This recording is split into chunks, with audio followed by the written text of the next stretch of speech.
Le projet nous est venu du musée Van Gogh d'Amsterdam, qui voulait célébrer le 50e anniversaire du musée d'une façon exceptionnelle, avec un projet exceptionnel.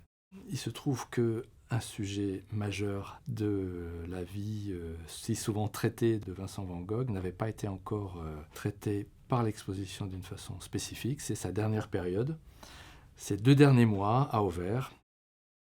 On commence par un temps d'introduction venu de Saint-Rémy, de quelques tableaux qu'il a emportés à Auvers depuis Saint-Rémy. Ensuite, on passe à la découverte du village, proprement dit, avec ses maisons modernes, anciennes, espèce de joie un peu naïve qu'il a de découvrir ce village gravement beau, comme il dit. Une section consacrée au portrait, genre fondamental pour Vincent, au bouquet. Une section consacrée au dessin, qui va nous emmener dans la fabrique et le regard virevoltant, butinant de Vincent, parce qu'on a la chance d'avoir un carnet conservé par le Van Gogh Museum pour cette période, le seul carnet de ces périodes françaises.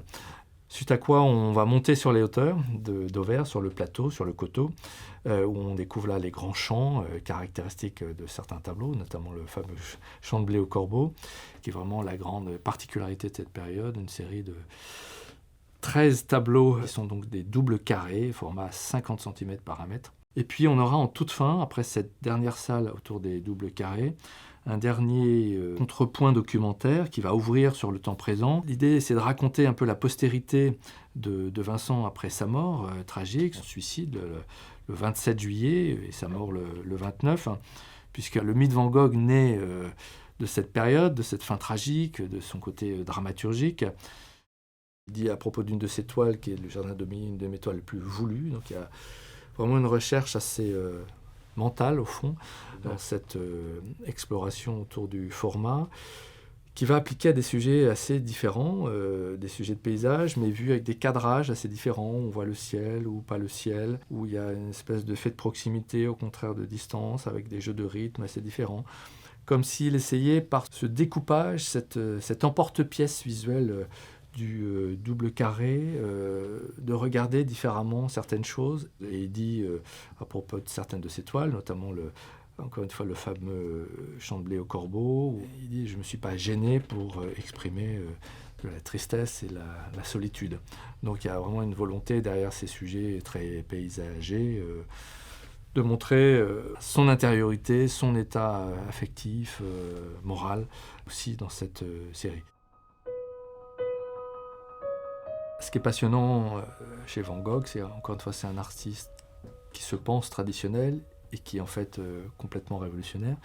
Il se pense traditionnel au sens où il va sur le motif, mais en tout cas un peintre du réel. Donc il a besoin d'un motif. Alors un gros travail d'identification des sites a été mené notamment par Theo Menendorp et Wouter van der Veen, sur la base de cartes postales, sur la base des lieux, de leur observation fine.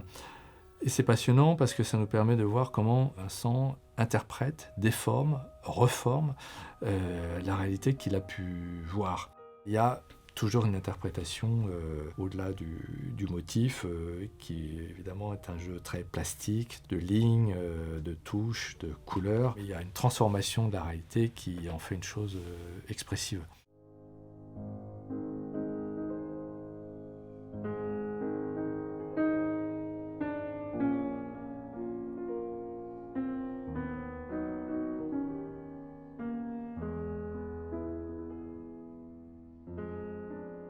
Alors, il y a 3 œuvres fondamentales et il y a 3 œuvres de cœur. Les 3 œuvres fondamentales, c'est le portrait du docteur Gachet, parce que c'est le point de départ, c'est l'alpha de la période d'Auvers. Il y a un tableau intermédiaire fondamental qui est l'église d'Auvers, chef-d'œuvre mondial. Et puis, chef-d'œuvre tardif, l'universel champ de blé au corbeau. Au côté du portrait, il y a un magnifique tableau, moi, qui m'a beaucoup touché quand je l'ai découvert à Amsterdam, qui est le portrait de la fille de l'aubergiste où il vivait, Adeline Ravoux. Un portrait bleu sur bleu, qui nous vient d'une collection particulière, qui est voilà, un merveilleux portrait de jeune fille et femme, un profil d'impératrice antique, avec un jeu sur le bleu tout à fait étonnant. Il y a un tableau vraiment déroutant, Maison Auvers, qui est un tableau très déroutant par son ciel, où il y a des espèces de rectangles bleus qui font croire au premier coup d'œil que le tableau n'est pas achevé. Et en fait, il a inversé le rôle du blanc des nuages et du bleu du ciel en traitant le ciel comme s'il était posé sur le nuage et pas l'inverse. Donc c'est très déroutant visuellement.